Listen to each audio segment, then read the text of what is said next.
Okay, what good timing.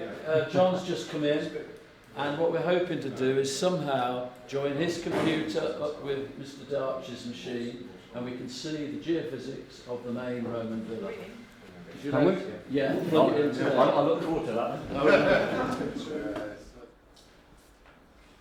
So that was the pipeline cutting through the double-ditched enclosure and the various strong anomalies, pit-like responses, bits associated with metalworking, etc.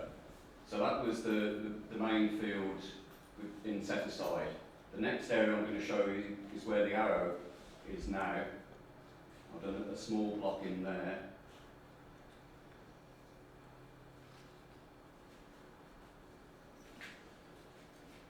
It's like the dance of the seven veils, this is, John. And that, you can see at the top, the double ditches continuing through. You've got what appears to be the western extent, the ditch is there, and then you can just see the pipe clipping through the corner. So that's it there. Now, you can start to interpret lots of things in that, but before you do it, I'm going to stop and put the two together. Yeah. Now, I would argue that what you've got is a single range building in there. Unfortunately, the fence line goes right through the middle, so we've got a gap of about 6 metres or so. But those are the sort of responses you get over a building when you're doing magnetics. And we've seen Roman villa geophys plots where you can see individual rooms, individual corridors. Is the fact that you can't see that on this a suggestion that this site may have been hacked about with ploughs or damaged, or is it you haven't been able to do radar and other things to... Because we've not had time to do resistance or radar, we're not sure. So this is magnetometry? We normally on this sort of site will go in with magnetics because it's the quickest survey technique we've got, and it will find the largest range of features. So the magnetics particularly good for ditches, particularly good for pipes, but also the metalworking areas, pits and so on. But what you tend to get over villa buildings, the structure, is you tend to get magnetic noise because of all the building rubble, the tile, and so on. And you don't necessarily get a clear picture.